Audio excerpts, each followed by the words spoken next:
Primero, para comenzar esta presentación, pues nos va a hablar Pepe y nos va a situar un poco dentro del continente de África, de dónde procede la situación, de dónde procede la etnia, de dónde ha salido este cuento, ¿vale? Y luego, después, hablará Gerardo y nos dirá una serie de características que tienen los cuentos africanos a diferencia de los cuentos tradicionales que nosotros conocemos de aquí, de Europa o de España. Cuando él termine pondremos un pequeño PowerPoint en el que nos va a ilustrar también lo que ha dicho sobre los cuentos y luego ya os hablaré yo para deciros cómo surgió este proyecto de crear, de hacer el cuento. Y también os pondremos unas pequeñas imágenes del proyecto con el que nosotros colaboramos con la Sociedad de Visiones Africanas, en el que vaya a poner imagen a aquello que os voy a ir contando. Así que con todo esto, pues paso la palabra a Pepe. Buenas tardes. Antes de empezar a contar un poco dónde se sitúa la etnia Baribá y sobre todo presentar un poco rápidamente, porque no hay mucho tiempo, la cosmogonía Baribá para que entendáis mejor el cuento, quiero dejar claro varios presupuestos. En primer lugar, cuando nos adentramos en otra cultura, además una cultura que es muy diferente a la nuestra, pero que tiene mucha historia, que son culturas milenarias, son culturas voltaicas, toda la parte esta del oeste de África, por encima del Golfo de Guinea, todo eso, a esa parte se llaman las etnias o las lenguas o los pueblos del Alto Volta, del río Volta, voltaica se llama. Todas tienen características en común y diferencias. Hay muchas etnias, muchas lenguas, y cuando nos adentramos a culturas tan lejanas de nuestros conceptos, tenemos que tener en cuenta dos cosas. En primer lugar, no comparar. No hay que comparar, que es una tentación que tenemos. Mira, esto es como antes, como en la guerra, como en la posguerra, como en el neolítico, como decía Gerardo la primera vez que fue allí. Esto es como el neolítico, no hay que comparar. Eso hay que evitarlo. Y luego juzgar menos todavía. Es decir, hay que respetar mucho. Estamos a nivel de pensamiento muy lejos de ellos. Es otra tradición, es otra historia y de una manera aséptica es imposible. Nadie tiene pensamiento limpio, vacío, pero hay que hacer un esfuerzo por estas dos cosas son importantes, ni juzgar ni comparar, ¿vale? Entonces yo voy a intentar situaros en el origen de la etnia Bariba, que es complicadilla, el origen es complicado. Voy a intentar explicaros alguna cosa, me voy a levantar para enseñaros el mapa, aunque lo tape. Mirad, Benín está, ¿veis la flecha? Benín está aquí, este país que tenéis ahí, chiquitito, que parece como un puño así. Este país es Benín. El río Níger, que es muy grande, enorme, está justo en el norte, aquí tiene un trocito que hace frontera con el país Níger, que es todo esto. Níger es gigante. El país, no el río. El río Níger sigue y se adentra en Nigeria y desemboca en Lagos, al sur de Nigeria. Si veis, la frontera con Benín no está en el río, está un poquito más hacia el oeste. El río atraviesa un poquito lo que es Nigeria. Aquí había una etnia, en el norte de Benín, los Batumbú, aquí, y los Wasangari. Todo esto son tradiciones orales. Quiero decir, libros escritos y con constancia escrita no hay. Son todo leyendas y cosas que se han ido recogiendo de la cultura oral. Los Wasangari era otro pueblo que se cree que viene del África del Este huyendo de las persecuciones de los musulmanes. Y entonces llegaron aquí hasta el río Níger. Venían por este lado y se encontraron con el río Níger. Y detrás venían los musulmanes, las razzias de Mahoma venían detrás. Y hay una leyenda, que es como la nuestra del Éxodo, que cuando llegaron al río Níger, el río Níger se abrió para que ellos pudieran pasar. Pasaron los Wasangari y detrás se volvió a cerrar el río Níger, impidiendo que los musulmanes que los perseguían pudieran pasar a este lado. Entonces los Wasangari se establecieron del río Níger hacia el norte de Benín y se mezclaron con los Batombú. De hecho, los Wasangari se mezclaron, adquirieron el idioma, muchas costumbres, aunque algunas las reservan ellos aparte. Por ejemplo, los enterramientos Wasangari no son como los de los Batombú, pero ya están mezclados. Suelen ser los nobles, los guerreros, llegaron a caballo, eran gente guerrera. Los Batombú eran cazadores, recolectores, y se mezclaron. Hay nombres Wasangari, hay tradiciones Wasangari, sobre todo el enterramiento. Ahí sí que se nota más la diferencia de que han guardado ellos su identidad a la hora de enterrarse. No voy a entrar en detalles porque eso alargaría mucho este momento. El caso es que lo que llamamos Bariba hoy es el fruto de esta unión, de esta mezcla, Wasangari y Batombú. La cosmogonía, voy a intentar explicarla de una manera rápida. Imaginar ¿qué os digo? 4 plantas, un bloque de 4 plantas, ¿vale? Arriba de todo, en el ático, estaría Dios. Hay un solo Dios, Buso no Biuri. Ese Dios creó todo, lo visible y lo invisible, como decimos en el credo. Para ellos también. Ese Dios, Buso no Biuri, creó todo. A diferencia de nuestra religión, pues ellos piensan que una vez que Dios creó el mundo y le dio su dinamismo, pues se fue a su ático, a su cielo, y allí está, tranquilamente. Y pasa un poco de lo que nos sucede aquí. Él está ajeno en su mundo divino y tan a gusto. Por debajo están los espíritus, que han sido creados como espíritus. Igual que para nosotros tenemos los ángeles, ¿verdad? Que han sido creados como ángeles. No son personas que luego se han convertido en ángeles, no. Los ángeles han sido creados como ángeles. Pues para ellos, los espíritus han sido creados como espíritus. ¿Qué es lo que pasa? Que ellos, a diferencia de los musulmanes, tradicionalmente, no tienen un origen del mal distinto de Dios, sino que el origen del mal también es Dios. Dios es responsable de todo, de lo bueno y de lo malo. Según se levante Dios, pues hace espíritus buenos o hace espíritus malos. Si se levanta un día de buena gana y contento, pues hace espíritus buenos. Que un día se levanta y le duele la espalda y las rodillas, pues hace espíritus malos, ya está. Es un poco caprichoso en ese sentido. Y ese mundo de espíritu, pues, se relaciona con el ser humano. Debajo, en la otra planta, en la segunda planta, todavía en el mundo de lo invisible, porque estamos moviéndonos en el mundo de lo invisible, el ático, Dios no se ve, los espíritus no se ven. En la segunda planta tampoco se ve el mundo de lo invisible. Estarían los antepasados. Los antepasados no han sido creados antepasados.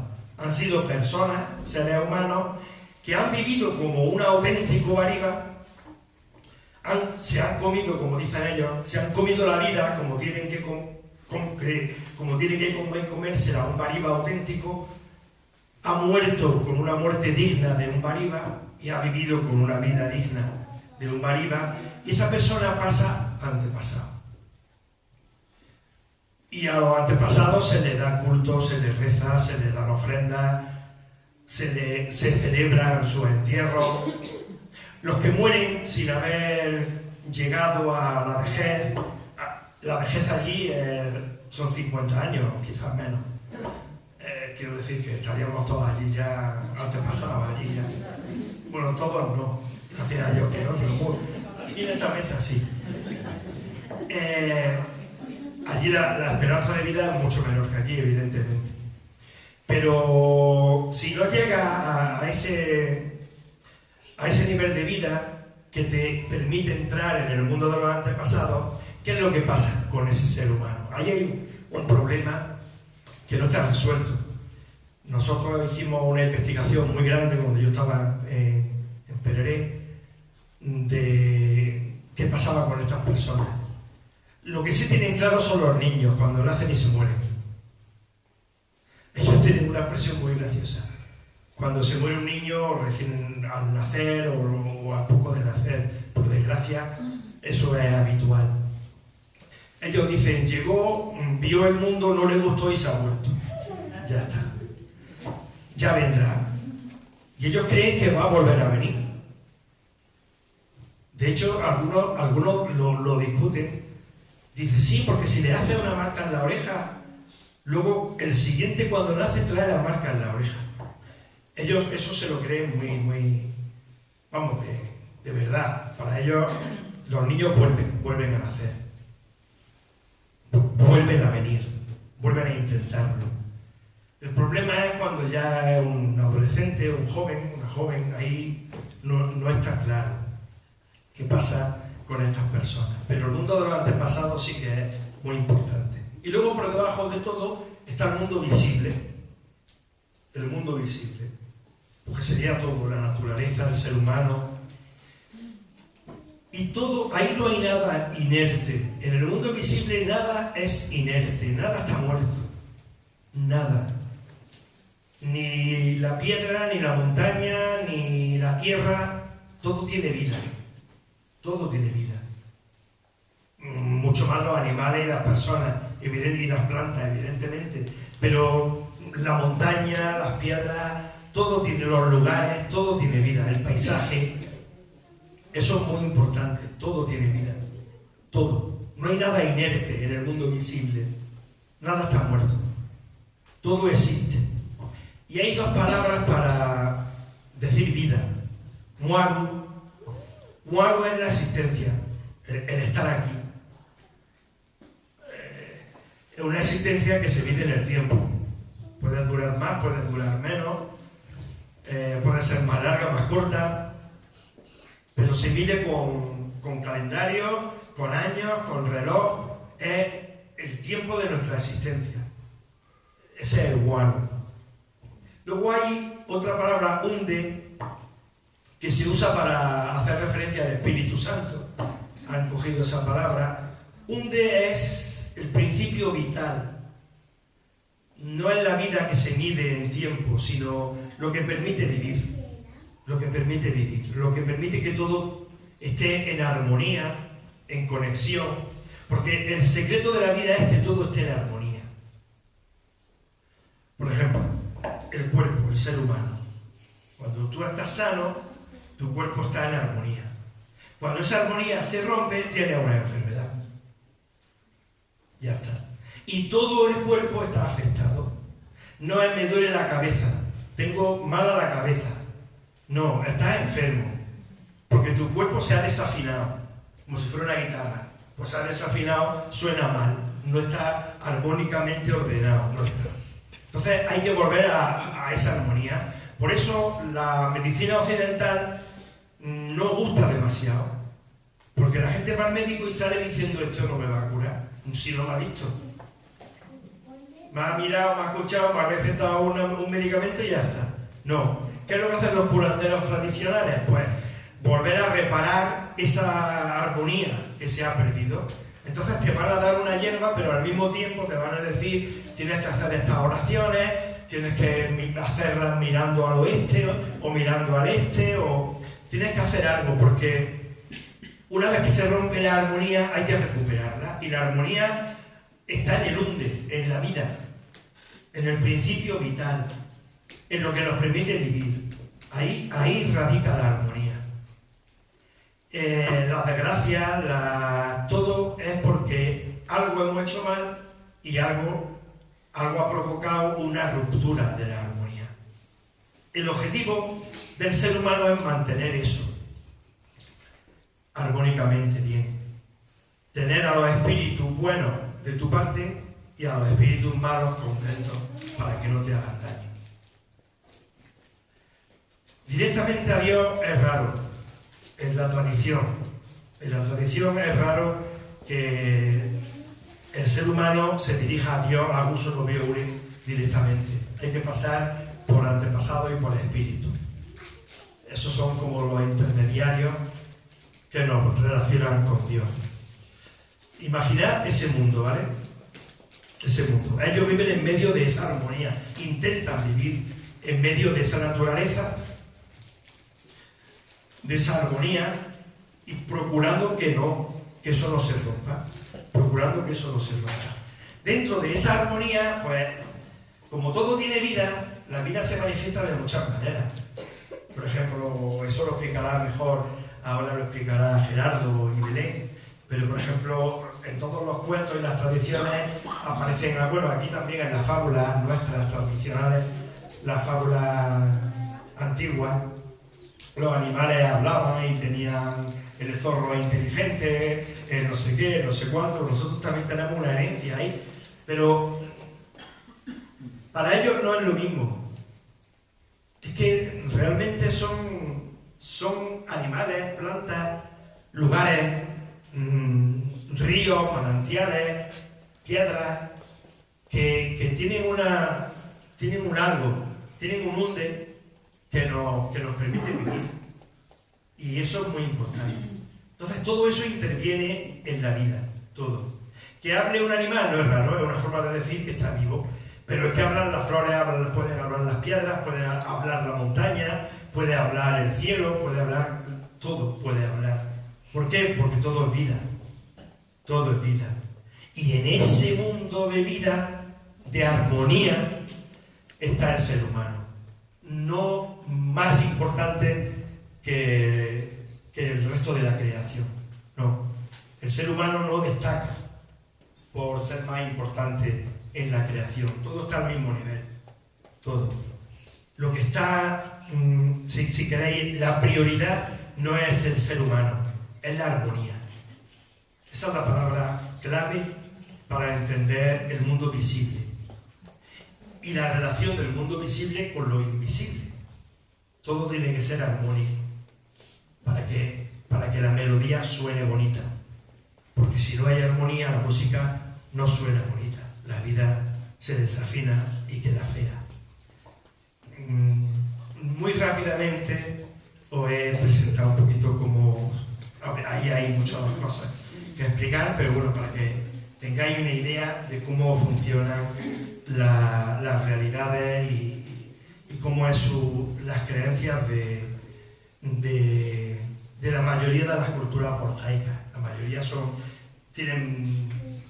hay variaciones, pero todas tienen el mismo esquema. Todas tienen este esquema. Así que, bueno, yo ya paso la palabra. Luego, si queréis preguntar, os preguntáis. Muchas gracias, Pepe.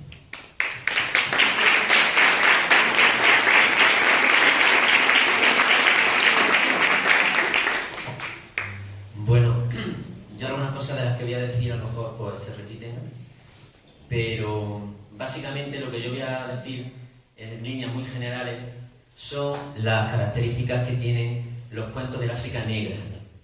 Es decir, he dejado el mapa ahí para que nos ubiquemos un poco. Todos los pueblos de África negra, es decir, subsahariana, tienen unas características comunes, aunque hay diferencias, pero bueno, hay unas características comunes tanto en la religión que acaba de explicar Pepe como en su cultura y en sus cuentos, ¿no? Los cuentos del África negra, nosotros estamos acostumbrados a escuchar cuentos europeos, incluso cuentos de norte de África, pues Alibaba y los 40 ladrones, Aladino, es decir, los cuentos del norte de África pues también nos resultan familiares. Pero cuando ya nos metemos en estas culturas, como decía Pepe, son culturas raras, entonces los cuentos nos pueden resultar extraños, ¿no? Cuando los escuchamos.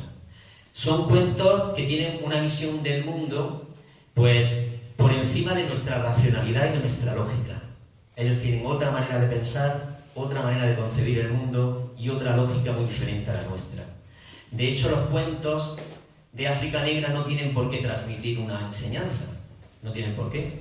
Cuentan un cuento y ya está.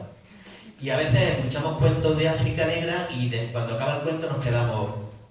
¿Y ya ha acabado? No sé, nos quedamos un poco como diciendo cosa más rara de cuento, ¿no? ¿Por qué? Porque los cuentan desde sus claves culturales, que no son las nuestras, claro. Son cuentos con historias muy bellas y utilizan un lenguaje sencillo y espontáneo. Y son cuentos, como hemos escuchado antes, de tradición oral.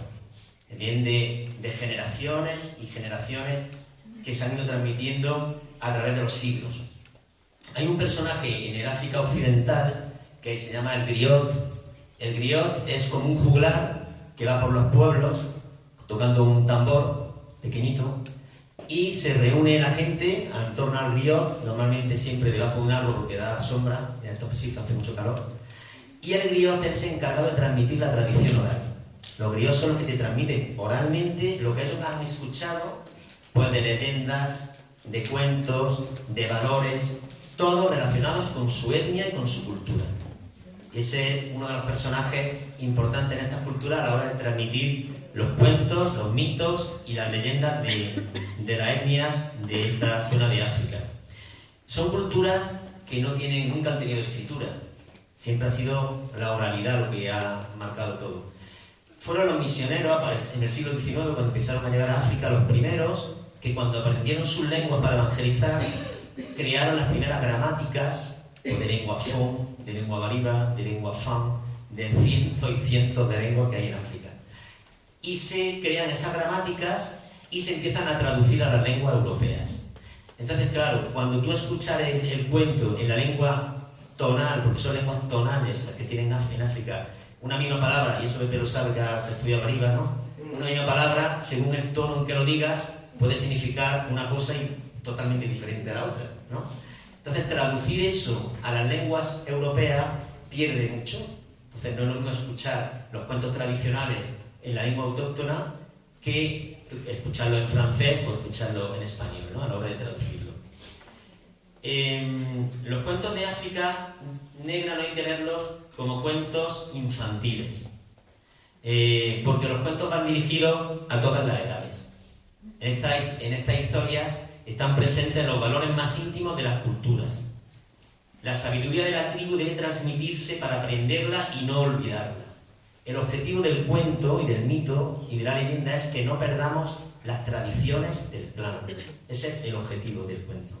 No es entretener, bueno, pueden entretener, porque son historias amenas, pero no están dirigidos al público infantil. Están dirigidos al público infantil, al público adulto y a todo el mundo. Porque lo que pretendemos con el cuento es que aprendamos desde pequeños las historias, las tradiciones, los valores de nuestra cultura. Y que no los olvidemos y los pongamos en práctica. Porque olvidar esos valores, olvidar esa historia, es perder la memoria y perder el clan. Y desapareceríamos. Entonces, los cuentos hay que contarlos continuamente para que no se olviden de dónde venimos, por qué estamos aquí, quiénes fueron nuestros fundadores, cuáles son nuestros valores, cómo es nuestra religión. Ese es el objetivo de los cuentos, transmitir los valores de la cultura. Y también el objetivo de los cuentos es contestar a los grandes interrogantes de la vida. Ahí tenemos muchos mitos que te explican pues, de dónde venimos, desde sus claves culturales, desde esa religión que acaba de decir Pepe, de dónde venimos, de dónde viene el mundo, cómo se creó el mundo, por qué existe el elefante, por qué existe el baobab, porque, en fin, ellos intentan explicar el entorno que les rodea y sus preguntas existenciales, ¿no? Miran las estrellas y se preguntan quién ha creado el universo, ¿no? Y ellos con esos mitos pues lo intentan explicar. Pero también contestan a los temas universales que tenemos toda la humanidad, ¿no?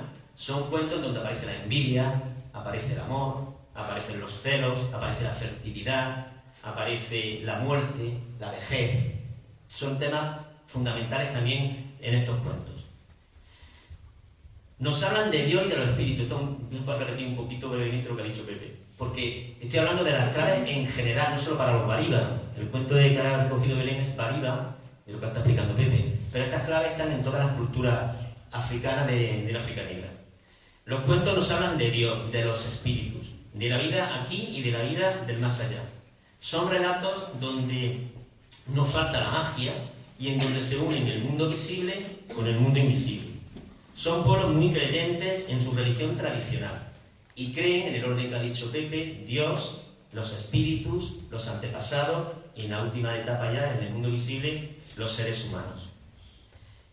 Todo tiene un porqué. Bueno, en estos pueblos nunca ha existido el ateísmo, eso no se comprende, son pueblos todos creyentes, porque todos entienden la vida conectada con el más allá. No tiene sentido que no exista un más allá, porque hay una relación entre el más allá y aquí, una relación continua, ¿no? Y todo tiene un porqué, todo está interconectado, es un pensamiento holístico, no como nosotros que lo tenemos todo compartimentado, ¿no? Aquí te hablamos de antropología por un lado, biología por otro, vamos haciendo cosas independientes. Allí todo está conectado. Y un árbol, que se seca un árbol en la sabana puede afectar, pues, a lo mejor a la tribu que vive cerca de ese árbol, porque por algo se ha secado el árbol. Todo tiene un porqué. Si una casa arde, porque arde una casa en un pueblo, pues nosotros diríamos: qué mala suerte, pues alguien se ha dejado el fuego encendido, o alguien le ha metido fuego a caso hecho y ha ardido la casa. No, eso con esa explicación no la entienden. No. Algo ha pasado. ¿Por qué tiene que arder mi casa y no ha ardido la casa del vecino? Algo he hecho, o algo ha hecho mi familia o mis antepasados para que mi casa arda. Y van al adivino, hacen sacrificios para solucionar el problema. Porque hasta que no solucionan el problema, después de la casa vendrá una enfermedad, después vendrá un accidente. Todo tiene un porqué dentro de su mentalidad, de la mentalidad de ellos. Los protagonistas de los cuentos pueden ser personas, animales, espíritus, incluso el protagonista puede ser Dios.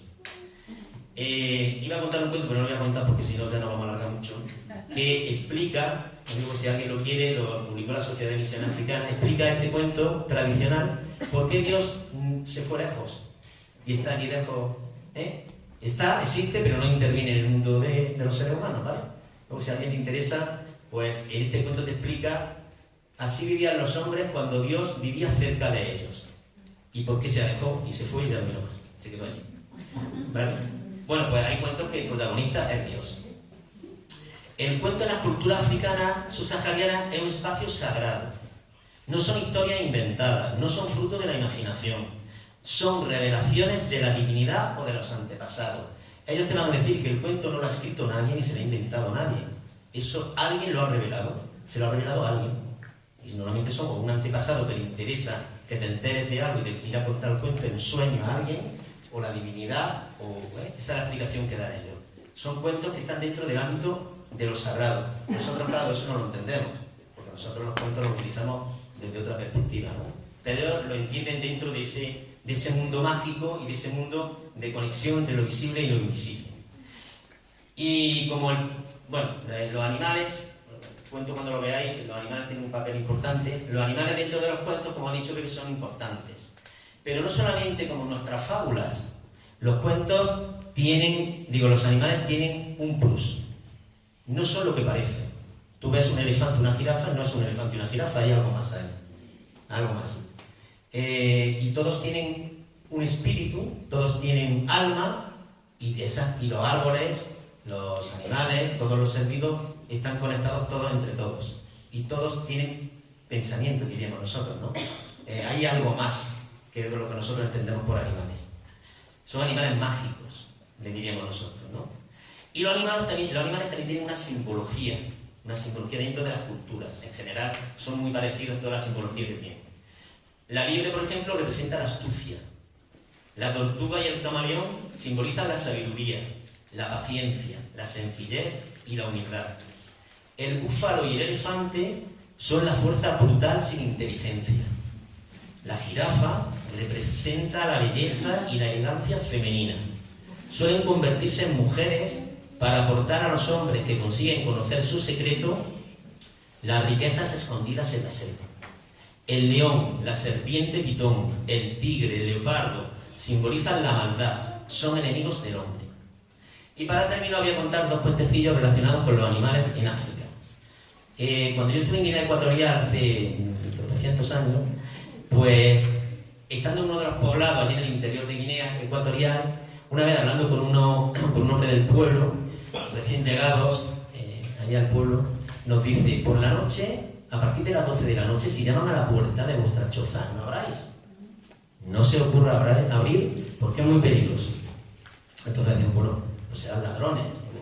Y no. Es que los elefantes por la noche se convierten en hombres y van por las casas llamando. ¿Y quién abra? Se lo llevan, raptan a esa persona, se la llevan a la selva y ya no la vais a volver, no vuelve nunca más. Se convertirá también en elefante. Bueno, para que veáis, porque el elefante en esta zona de Guinea es un animal mágico también, ¿no? Tiene su historia. Y por último, un cuento muy breve, que se llama La tortuga y el leopardo, para que veáis la simbología de la tortuga y el leopardo.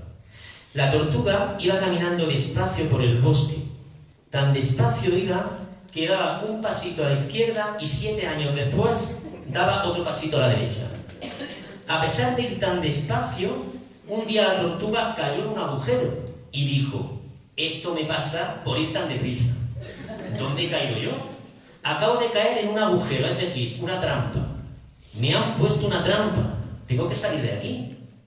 Cuando la tortuga buscaba la manera de salir del agujero, de repente cayó dentro un leopardo. La tortuga dijo: por lo menos ya somos 2. Cuando la tortuga, después, ella se quedó pensativa y se acercó al leopardo y le dijo: tú, leopardo, ¿qué haces en mi casa? ¿Tú no sabes que este agujero es mi casa? Has entrado en mi casa sin permiso. Fuera de mi casa, vete ahora mismo. El leopardo pensó: yo soy el leopardo. Soy más grande y soy más fuerte. No puedo permitir que una simple tortuga me amenace. Y furioso, el leopardo se lanzó sobre la tortuga y la lanzó fuera del agujero. La tortuga siguió caminando despacito como siempre. Un ejemplo de cómo la tortuga es símbolo de la sabiduría y el leopardo de la fuerza bruta. Y bueno, eso es lo que yo quería deciros de los cuentos. Ahora vamos a poner un pequeño vídeo muy cortito que, bueno, resumen. No hace falta que leáis la letra cabal y dice, bueno, lo podéis leer si queréis, pero un resumen de lo que he estado diciendo yo y sobre todo de que leáis las publicaciones que hay muchas publicaciones de cuentos tradicionales africanos en español, para que veáis que cada vez se conoce más los cuentos de tradición oral de África Negra, ¿vale? Pues vamos a ver el pequeño vídeo.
ahí surgió este cuento, este que tenemos aquí en la portada.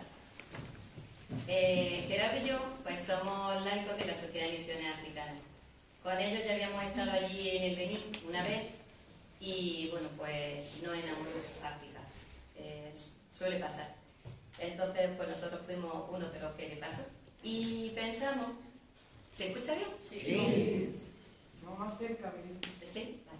Y entonces, bueno, pues decidimos tener la experiencia de trabajar allí en África durante un tiempo. Y nosotros pues nos fuimos durante 6 meses, estaba proyectado que nuestra estancia tuviera más tiempo, pero bueno, por una serie de circunstancias, pues tuvimos que volvernos. Y estuvimos 6 meses allí. Estuvimos en el norte del Benín, donde antes os ha enseñado el país Pepe, pues en el norte pegando con el Níger, en un pueblo que se llamaba Banicuara. Ahora, por ejemplo, a Banicuara pues no se puede ir, porque ahora es zona roja y quiere decir que están los yihadistas y hay peligro de secuestro. De hecho, un poco más al norte, muchos conocéis que allí durante 2 años hemos tenido un misionero que ha estado secuestrado durante 2 años, Luigi Macari, que gracias a Dios pues, fue liberado. Pero ya pues, hoy en día no se podría ir a esa zona del país. Bueno, pues en esa zona pues nosotros nos fuimos y Gerardo se dedicó en el trabajo a trabajar en la parroquia y con los jóvenes, en la formación de los jóvenes. Y yo pues me dediqué a trabajar con unas monjas que estaban allí, que eran las salesianas de la Visitación de la República Democrática del Congo. Y ellas trabajaban con las mujeres. Con las mujeres, pero no las mujeres que estaban dentro de lo que era el pueblo donde trabajamos, donde vivíamos, sino que trabajábamos con las mujeres que estaban en la sabana, es decir, en el interior. En pueblos que están pues, muy recónditos, muy perdidos, a los que pues, tenemos que ir por unos caminos, que a veces ni lo hay, en los que tienes que ir en moto porque no hay veredas. Y a esos sitios, pues, ¿quién va? Pues iba el misionero y el camión del algodón una vez al año para hacer la recogida del algodón, del cultivo, rompiendo pues, todo lo que se encontraba por delante porque no hay camino. De todo lo que yo hable, quedaros, que luego veréis proyectadas imágenes y podréis ponerle ilustración. Si en algún momento veis que no se oye, me lo decís, me lo acerco más. ¿Se oye? Sí.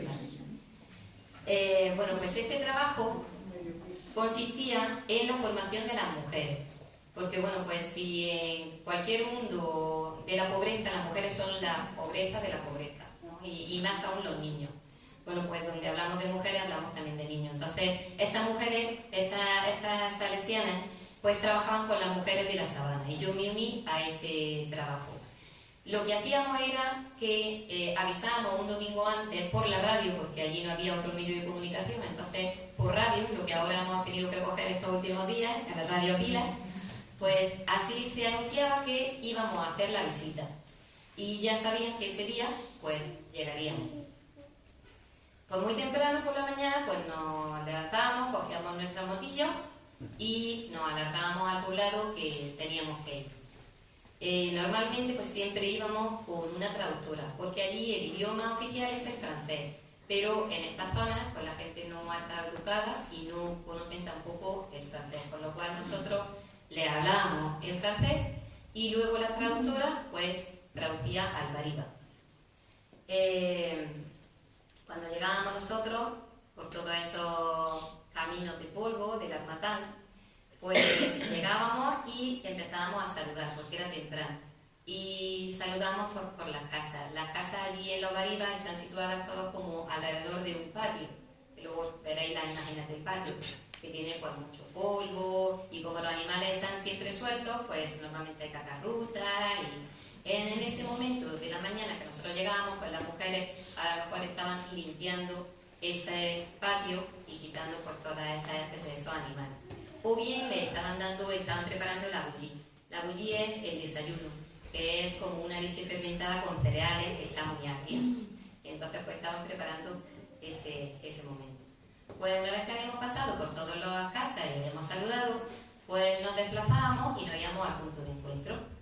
Os podéis imaginar en el norte del Benín, cerca del Níger, el calor que hace. Entonces el punto de encuentro pues iba a ser bajo un árbol, un gran árbol, que podía ser pues, un baobab, una acacia o un mango, que tienen una copa pues, muy amplia, entonces pues ahí debajo era el sitio donde el poblado pues se encontraba. Y ahí pues nos íbamos nosotros.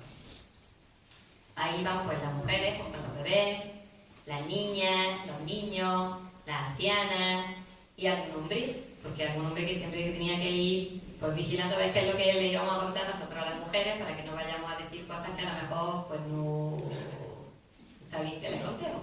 Entonces pues para mantener un poco pues esa línea, ¿no? De la tradición. Bueno pues comenzábamos esa formación y lo hacíamos, pues como sabéis, pues no tenemos todos estos medios.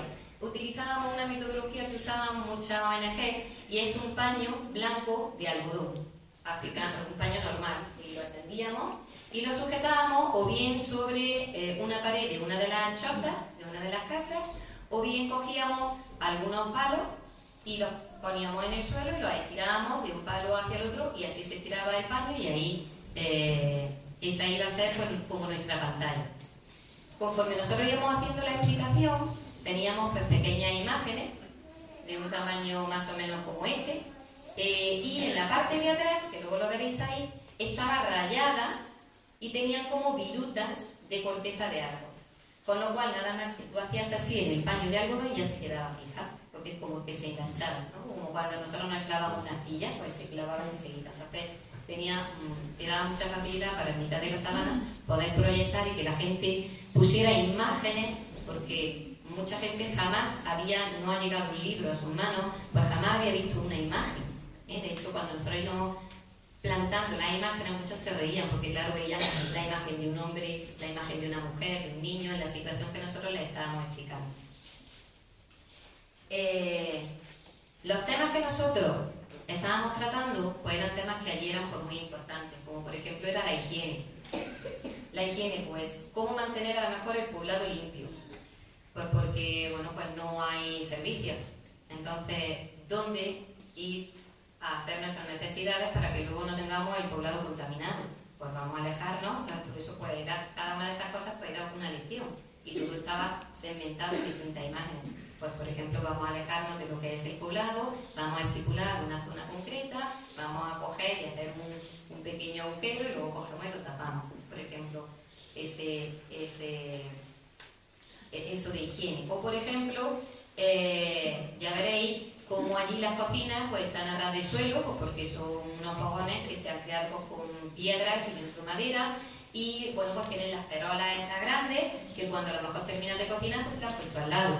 Están los perros, están las cabras, están los animales sueltos, entonces pues los animales terminan de limpiar esas perolas, con lo cual pues luego puede generar pues enfermedades en los niños o en los adultos. Pues por ejemplo, utilizando distintos troncos o distintas ramas, pues ponerlas en paralelo y luego una en perpendicular para que ya las perolas se pongan encima y los animales pues no puedan llegar a ensuciar esas herramientas.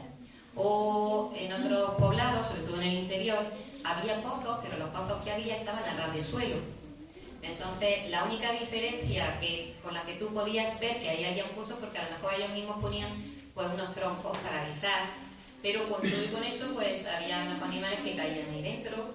Si ya caían, pues se pudrían y pues ese agua ya estaba contaminada. O por ejemplo, alrededor, pues, como he dicho, había heces, luego llegaba el momento de las lluvias torrenciales y pues toda el agua que se iba cayendo pues se iba entrando dentro del pozo y también contaminaba el pozo. Entonces, bueno, pues cómo poder a lo mejor elevar ese pozo para que las aguas sucias no entren y contaminen. También tratábamos temas de salud. Por ejemplo, allí tenemos pues la enfermedad del paludismo, que sabéis que la transmite el mosquito. Pues, por ejemplo, dormir poniéndonos unas mosquiteras, que donde ellos duerman, pues se pueden utilizar mosquiteras. Para evitar que la noche, que es en la noche y en la madrugada, cuanto más salen los mosquitos, pues no les piquen y no cojan el paludismo y el paludismo cerebral, que se lleva por delante a muchísimos niños. Ya que uno ha cogido una enfermedad, pues cuando podemos ir al curandero, que me va a poder ofrecer solución, y cuando el curandero no me va a poder ofrecer una solución a esa enfermedad, y tendré que ir pues al ambulatorio, al centro de salud pues, más cercano. Como por ejemplo utilizar algunos frutos que tenían en la zona pues, para mejorar diarreas, porque las diarreas se llevan a muchísimos niños por delante, niños muy pequeños y bebés y niños. Entonces, pues, por ejemplo, el fruto del baobab machacado pues ayudaba a la mejora de las diarreas, zanahorias también, que ellos cultivaban zanahorias. Y hacer papillas con esos dos productos pues, para mejorar y solventar esas enfermedades. Luego, otra de las cosas que también hablábamos y tratábamos eran las leyes que eran propias del Benín y los derechos que dentro de esas leyes eran los derechos de la mujer.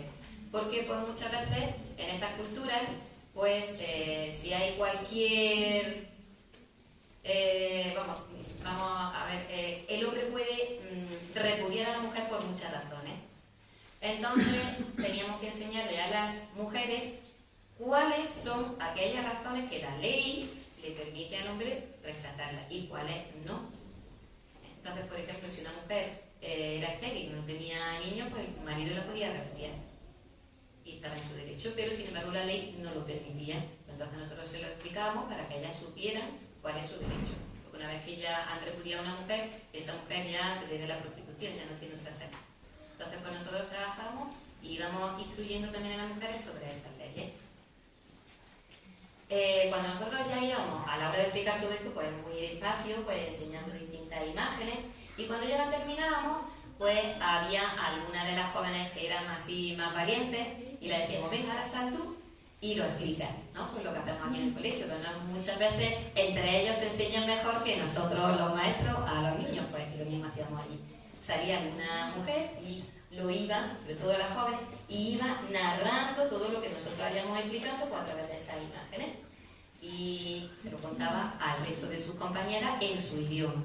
Bueno, pues todas aplaudían, ya se habían enterado de esa lección que habíamos trabajado en ese día, y terminábamos danzando y bailando, porque siempre es una fiesta, cualquier encuentro es una fiesta, entonces terminábamos bailando.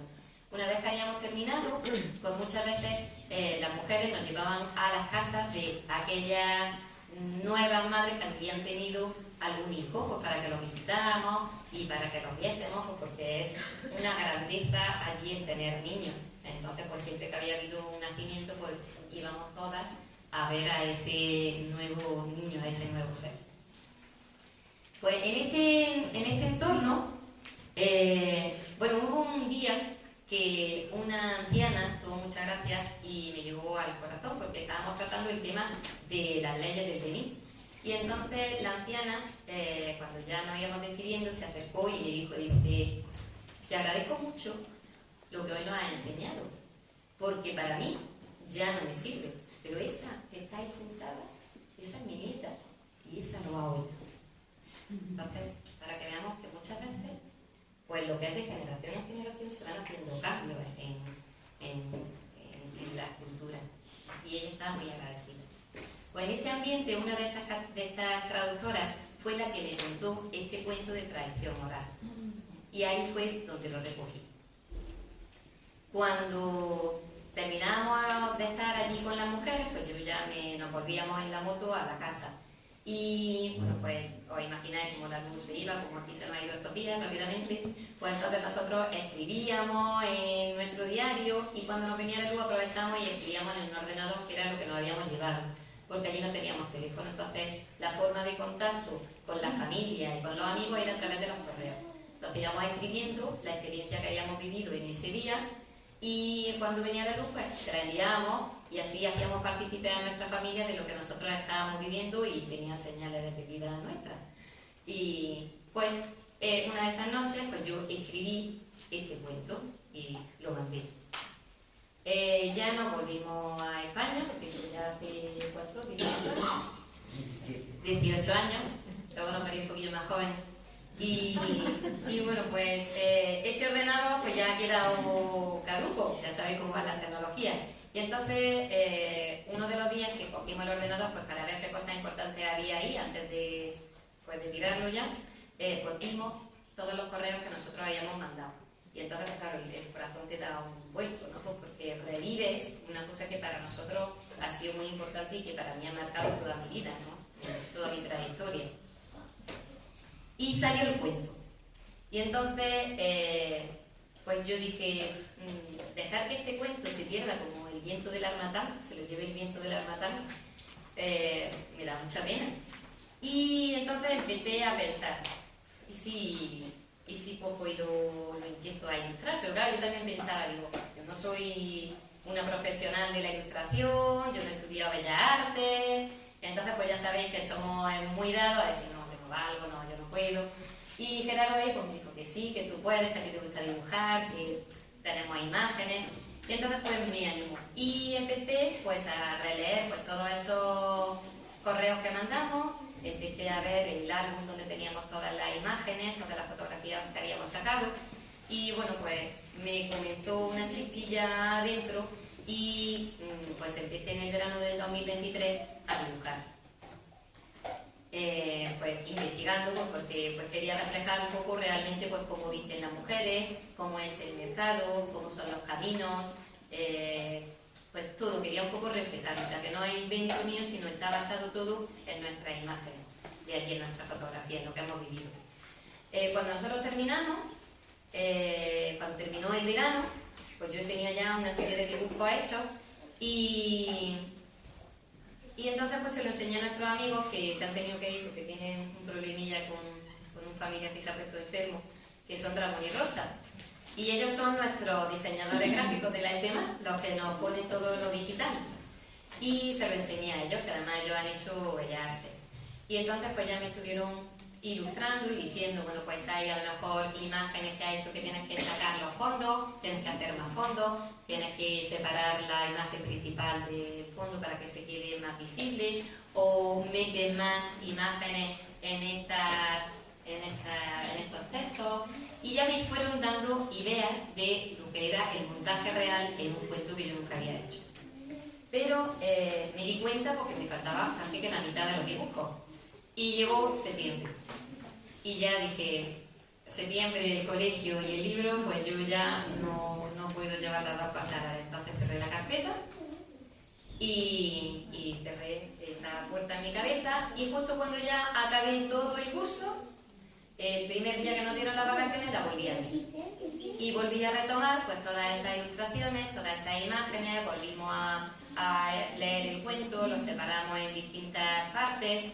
Y ya pusimos las imágenes y las ilustraciones de todas aquellas partes que nos faltaban. Con lo cual ya en el 2024 terminé todos los dibujos y ya pues Ramón y Rosa ya los maquetaron y pues nos crearon este cuento tan bonito que para mí pues es como una creación muy linda, ¿no? Estoy muy contenta, estoy muy orgullosa. No tanto por mis ilustraciones, que luego las veréis, que bueno, pues yo estoy orgullosa, pero no soy una gran maravilla porque no soy una profesional, pero para mí esto es muy importante porque es como un homenaje a esas mujeres con las que yo he vivido. Entonces, con ellas compartí 6 meses, tuve la suerte que como yo soy una mujer, pues llegué a cosas que a lo mejor los misioneros no han llegado, porque son hombres. Entonces, pues... a mí me contaron muchas intimidades, conmigo lloraron, conmigo nos reímos, celebramos el Día de la Mujer, pues lo que es el mundo de la mujer, ¿no? Pues nos contamos un montón de cosas y sentí y viví el sufrimiento, la alegría, los deseos, las angustias, cuando una se iba a casar, qué es lo que pasaba. Y te contaban pues, todas esas inquietudes. Entonces para mí es como un homenaje pues, a las mujeres. Entonces, este cuento que es sencillo, veréis que también está lleno de magia, algo de magia de algún animal que va a aparecer por ahí. Y bueno, pues está situado en una zona específica, como ha dicho Pepe, de África. Y bueno, pues espero que vosotros, cuando leáis este cuento, pues viajéis como yo estuve allí viajando y viviendo pues, con estas mujeres, y os acerquéis a ese mundo de la mujer africana, a sus vivencias, sus deseos, sus inquietudes, sus miedos. Y bueno, pues ahí me acompañaron pues, unas mujeres que que voy a decir sus nombres, que algunos pues Pepe los conoce, como son Lea, como son Sálmata, como son Jacqueline, como son Madeleine, muy importantes para mí. Y la recaudación del dinero pues, de este libro, de la venta del cuento, pues va a seguir estando destinada a proyectos que se siguen allí en África, con la Sociedad de Misiones Africanas. Hoy, bueno, tenemos a Pepe, pero también tenemos a Isidro, que está por allí, que también puede saludar, que está allí al final, otro misionero, también granadino, que Granada da buenos frutos. Y bueno, pues va a ir para proyectos que se están realizando tanto en el Benín como en República Centroafricana. El precio es de 15 euros y junto a este libro pues también veis que hay una muñeca que, bueno, pues allí en un taller de Bojas, pues una compañera del taller de tela pues la ha elaborado y también está a la venta. Hoy solamente tenemos dos, pero si hay alguien que quiere más, pues las podemos encargar porque tampoco vamos a hacer muchas caras, como son manuales, pues requieren tiempo. Pero todas aquellas que vosotros queráis encargarlas, pues también se pueden encargar.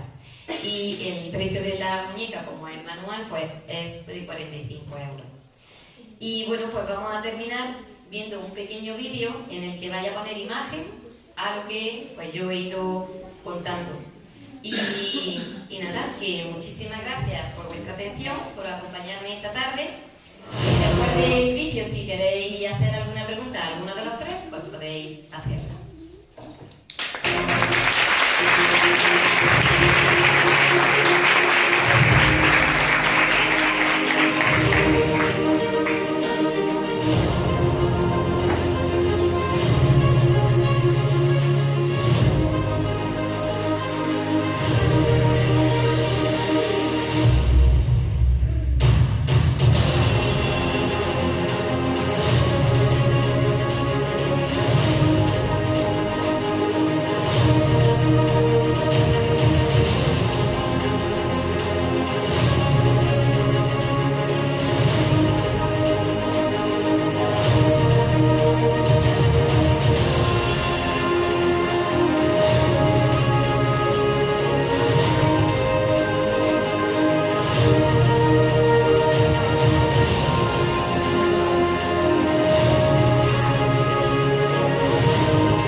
ya hemos acabado. Si hay alguien que quiera hacer alguna pregunta.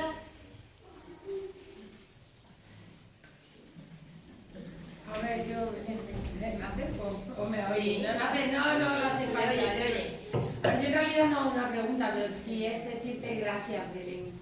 Porque como compañera, gracias por tenerte cerca en el cole, al final engrandece a la familia de Medellín, te estoy oyendo y de verdad me siento súper orgullosa que tus alumnos te tengan, que tus compañeros te tengamos, porque solamente hace grande al sitio en el que estás. Así que muchísimas gracias, Belén, que es un orgullo oírte, verte y ver todo eso pasado tan lindo que nos llega a la alma. O sea que gracias.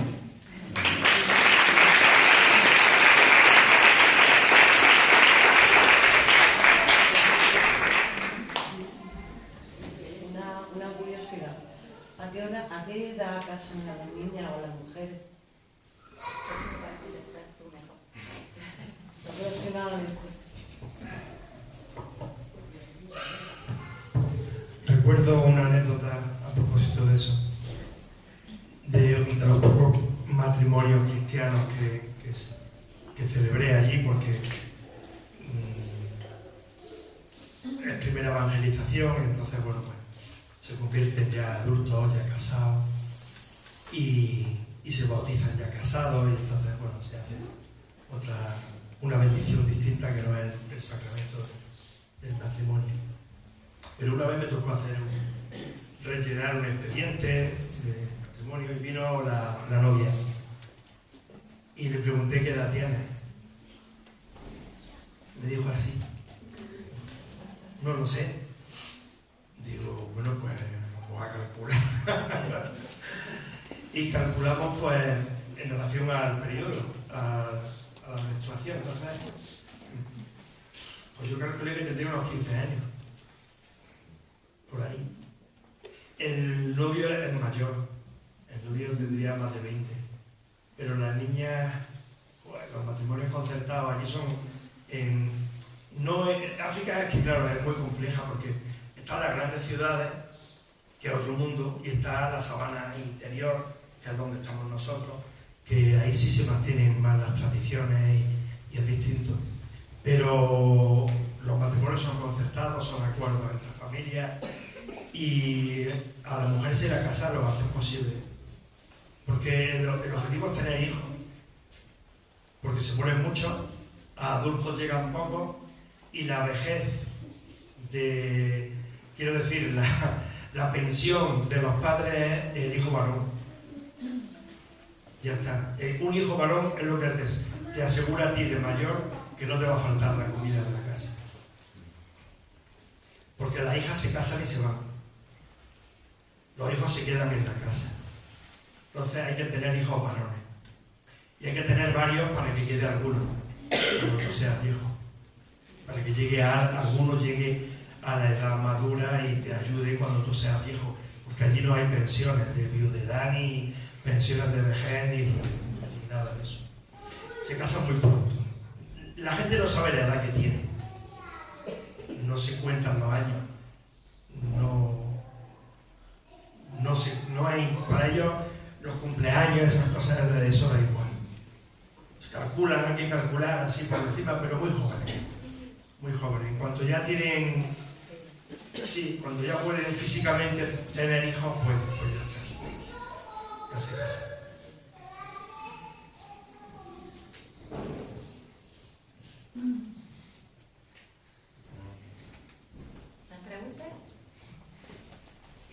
Yo, más que una pregunta, es un poco una reflexión, ¿no? Porque el padre que te ha dicho al principio que no había que comparar, pero es verdad que nos hace tomar conciencia del mundo en el que nosotros estamos inmersos y de esas realidades, ¿no? De vez en cuando está bien recordar que eso existe en el mundo y que a veces nos volvemos demasiado exigentes, en el peor sentido de la palabra. Todos son derechos, todo nos molesta, no tenemos aguante. Y cuando tú observas esas casas y esas condiciones de vida, pues de verdad que pues te hace pensar, ¿no? Que no nos podemos quejar de nada. porque aquí nos ponemos enfermos y rápido tenemos la sanidad a nuestros pies. Y ahí pues yo me imagino que lo pasará muy mal, sin medios ninguno, sin recursos ninguno, y pues está bien, ¿no? De que de vez en cuando hagamos conciencia de esa realidad y de los privilegiados que somos. Y también por otra parte, quizás a lo mejor ese detalle que tú has comentado cuando les formabas, que se acababa con una danza porque todo se celebra. A lo mejor hemos perdido nosotros esa humanidad celebrativa, no las celebraciones de restaurantes, sino el celebrar los acontecimientos sencillos de cada día, lo que es humano. Entonces, pues, no sé, me ha parecido muy interesante todo lo que habéis expuesto y me ha hecho mucho reflexionar. De hecho, por ejemplo, cuando Pepe decía que no podíamos comparar, es cierto que tienes que cambiarte esta mentalidad y hay veces que es muy difícil, porque con eso que tú comentabas, pues en una de las veces que nosotros, como había dicho, terminamos la formación y fuimos a visitar un niño que había nacido, pues siempre íbamos pues, todas en grupo y de repente vi que hicieron y desaparecieron. Y entonces me dejaron sola con la traductora y con la madre o la abuela del niño que había nacido. Y claro, cuando llegaron allí y me pusieron el niño en los brazos, pues era un niño malnutrido, severo, una malnutrición severa. Y claro, el resto de personas, pues, como no era una cosa de vida, sino que era una cosa de muerte, pues desapareció. Nuestra mentalidad, mi mentalidad occidental, ¿qué es? Rápidamente decir que el niño tiene que ir al hospital, pero ya. Y entonces, pues de hecho, cogí y le dije, nos lo llevamos en llamar al padre, buscarlo, vámonos y tal. También muchas veces pecamos de imprudentes, porque, bueno, vamos con una mentalidad nuestra de aquí y claro, cuando yo gestioné para que nos lo lleváramos a Benicoral, que había allí un hospital, pues claro, vinieron un poco como enfadados con la familia, ¿no? Porque ¿quién lo va a pagar? Si lo que tenemos para los que estamos sanos, ¿quién lo va a pagar? Porque allí si vas a un hospital tienes que pagar todo, si te ponen una inyección tienes que pagar la jeringa, no te dan alimento, o sea, todos los enfermos, la gente que va al hospital, la familia tiene que ir pues, con los bártulos, tiene que ir pues, con las perolas, tiene que ir con el ñame y se quedan en el exterior preparando comida para el enfermo que está dentro, porque nadie los alimenta. Y además todo eso cuesta, si está dentro de un espacio, aunque sea en una estera, estás pagando al médico, estás pagando todo, ¿no? Entonces, pues muchas veces a mí me sirvió mucho pues, para decir que no nos damos cuenta de los derechos que nosotros tenemos aquí. Tan asumidos, pero es que tenemos una cantidad de cosas a nuestro favor que no la tienen otras culturas. Y creemos que son derechos. Ahora vamos al médico y es que no me han dado cita para esta semana y es para la semana siguiente. Y encima todo me enfado con una reclamación. Que bueno, que en el momento que haya que ponerla se pone. Pero quiero decir que tenemos asumido tantos derechos y hay gente que no tiene nada de nada, que muchas veces pues, te hace cuestionar por todas estas cosas.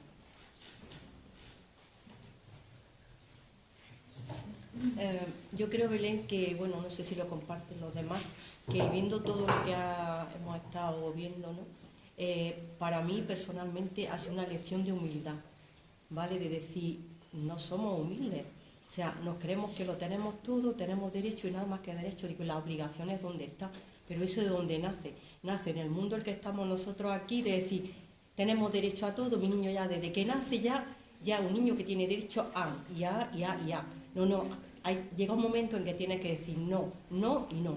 Entonces, ahí es donde está, digamos, un poco el trabajo de los educadores, de la familia, de la sociedad en general, de coger y trabajar en esa línea. No voy a decir que vamos a llegar al extremo de ellos, pero sí pensar y reflexionar que hay que ser más humildes y agradecer todo lo que tenemos. y no exigir y exigir, porque a veces exige y dices, no sé ni lo que estoy exigiendo, pero ¿dónde vamos a ir, no? Entonces, humildad, humildad y humildad, y agradecimiento, ¿vale? Pues nada, simplemente apuntar eso. Bueno, pues muchísimas gracias a todos y nada, un fuerte aplauso para vosotros y que os vayáis.